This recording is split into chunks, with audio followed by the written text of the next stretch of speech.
Olá, uma ótima tarde a você que acompanha a programação da TVA. Nós iniciamos mais uma edição do programa Conecta. Conecta, que te conecta as principais informações dos trabalhos aqui na Assembleia Legislativa de Santa Catarina. Eu sou o Gisele Dalpiazzi, aqui comigo está o meu colega jornalista João Guedes. João, bem-vindo.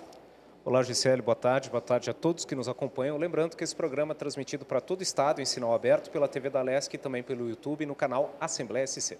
Exatamente. Além disso, o programa Conecta é transmitido nas rádios UDESC nas cidades de Florianópolis, Joinville e Lages. Sejam todos bem-vindos a mais esta edição, que começa falando sobre as deliberações de projetos no âmbito das comissões permanentes da Casa. Hoje foi dia de reunião da Comissão de Constituição e Justiça e para falar um pouquinho sobre um projeto deliberado pela comissão, nós recebemos aqui o deputado Napoleão Bernardes, do PSD. Ele que foi relator de um projeto focado à proteção dos animais em Santa Catarina. Um projeto esse apresentado aqui no parlamento pelo presidente da Casa, o deputado Júlio Garcia, do PSD, e que proíbe a comercialização de animais por particulares. Por que uma iniciativa como essa é importante, deputado? Bem-vindo. Obrigado, boa tarde a todos. O propósito do projeto de lei apresentado pelo presidente Júlio Garcia é no sentido de garantir proteção e bem-estar animal.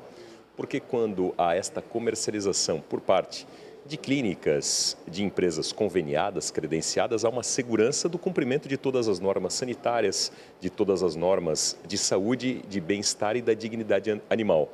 Quando é entre particulares, muitas vezes não tem como ter esse controle e não tem nem como ter a certeza qual a razão do destinatário, se vai haver bom cuidado, se eventualmente, enfim, pode acontecer uma questão de maus tratos. Então, quando é uma coisa legalizada, dentro da regra do jogo, institucionalizada, há muito mais chance para que a gente possa ter melhor cuidado em relação aos animais. Então, nesse propósito da proteção e do bem-estar animal, esse é o espírito da lei proposta pelo deputado Júlio Garcia e a CCJ, a Comissão de Constituição e Justiça, aprovou o nosso relatório para a continuidade da tramitação desse projeto. Deputado, a CCJ aprovou também um projeto de lei da sua autoria que prevê um desconto no IPVA para os bons motoristas aqui em Santa Catarina. Como é que funcionaria esse desconto? A regra no Brasil sempre tem sido penalizar quem transgride uma regra. Essa é a prática que se tem em relação ao Código de Trânsito Brasileiro. Mas eu notei, o Código de Trânsito Brasileiro prevê uma brecha, prevê um artigo lá que autoriza os estados a instituírem um desconto para quem não tenha levado multa nos últimos 12 meses, uma espécie de prêmio para o bom condutor. A pena, a multa para quem infringe uma lei de trânsito, mas também há no próprio Código de Trânsito uma brecha para premiar o bom condutor. Quem abre o aplicativozinho da carteira de motorista tem lá um registro, das multas dos últimos 12 meses. E é uma série, inclusive, de empresas públicas e privadas que tem ali desconto, por exemplo, para quem não tenha levado multa nos últimos 12 meses. É um incentivo do Código de Trânsito. E era uma regra que estava prevista lá há muito tempo e no Estado ela nunca foi legislada. Para dar um exemplo de empresas públicas e privadas, muitas seguradoras, por exemplo, dão o desconto no seguro para quem não levou multa nos últimos 12 meses. E tem essa oportunidade também para o desconto do IPVA. Muitas prefeituras fazem isso em relação ao IPTU. Eu próprio fui prefeito de Blumenau, havia lá o desconto para o bom pagador. Quem não atrasou nenhuma parcela, quem pagou em dia no último ano, tem um benefício em relação ao ano seguinte. É mais simbólico, mas não deixa de ser um prêmio e um incentivo.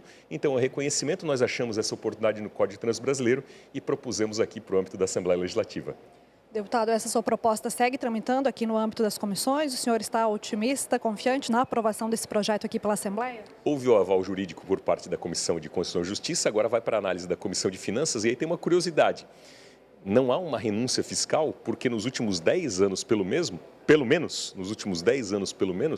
o IPVA em Santa Catarina, daquilo que estava projetado de arrecadar, o que o orçamento do Estado previa de arrecadação como IPVA, todos os anos tem havido, na verdade, um excesso de arrecadação, um superávit, se arrecada mais do que aquilo está previsto. Então, é uma coisa muito simbólica e está plenamente autorizada, literalmente autorizada pelo Código de Trânsito Brasileiro.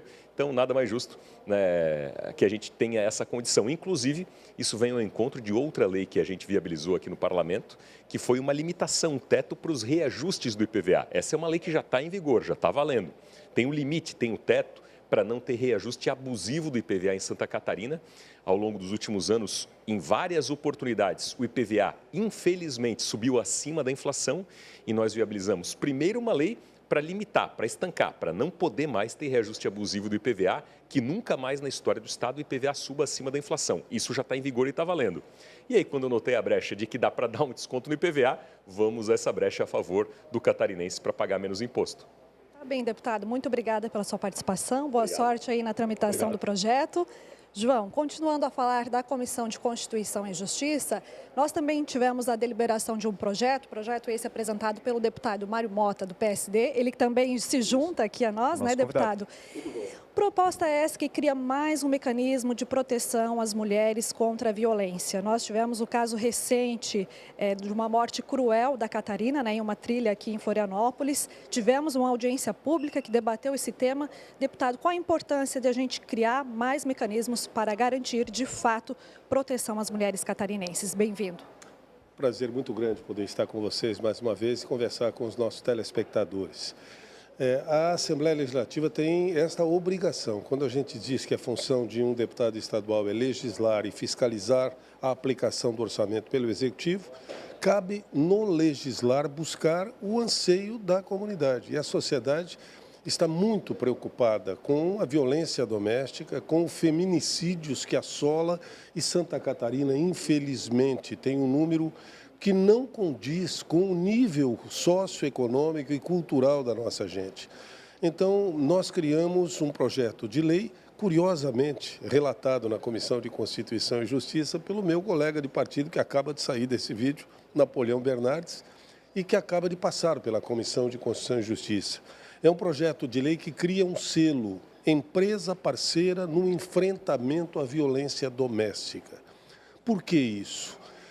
Toda empresa que ofertar vagas de emprego para mulheres que sofreram violência doméstica, tentativa de homicídios ou de feminicídios e acabam sofrendo violência, ela receberá o reconhecimento através de um selo que poderá ostentar como uma empresa que colabora, que participa ativamente de ações que visam diminuir a violência doméstica.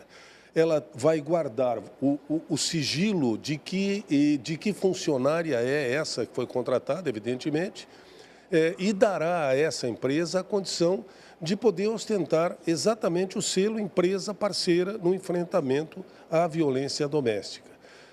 Nós teremos também, efetivamente, além da preservação do sigilo, a ideia de garantia de atendimento psicológico, psicossocial à vítima contratada, e algo que acontece muitas vezes ao sofrer a violência doméstica, a mulher acaba se tornando refém econômica do seu parceiro, escondendo essa violência que sofreu em função da necessidade de sobrevivência econômica, pela necessidade de se dedicar ao parceiro e acabar aceitando a violência, inclusive, em função do problema econômico de sua vivência. Então, a empresa estará suprindo esse outro aspecto, que é dar a ela condições de sobrevivência, e a expectativa de todos nós é que possamos atribuir muitos selos como esse. Deputado, o projeto também prevê uma espécie de sugestão ao governo do Estado, abrindo a possibilidade inclusive, de incentivos fiscais para essas empresas, né, que empregam mulheres que estão recebendo medida protetiva. Né? Exatamente. Possibilidade de incentivos tributários a essa empresa e outras políticas de estímulo às empresas que contratarem mulheres em situação de violência doméstica. Além disso, autorização para parcerias entre o Poder Executivo, o Tribunal de Justiça, o Ministério Público, organizações da sociedade civil, para que essa lei possa efetivamente entrar em ação, entrar em vigor.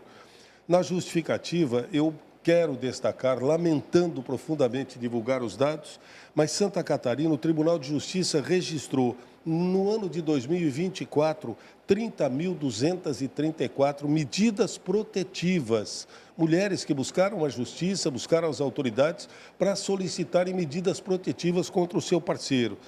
Em 7 meses desse ano, nós já tivemos 18.584 medidas protetivas, ou seja, praticamente mais da metade do que tivemos no ano passado todinho.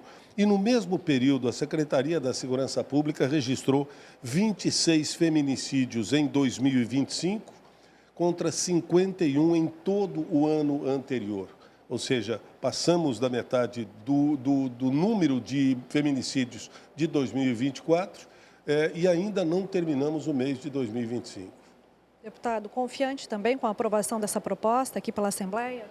O fato dela passar pela Comissão de Constituição e Justiça reforça principalmente o aspecto constitucional. Ela respeita toda a legislação. Eu sou muito cético em relação a leis.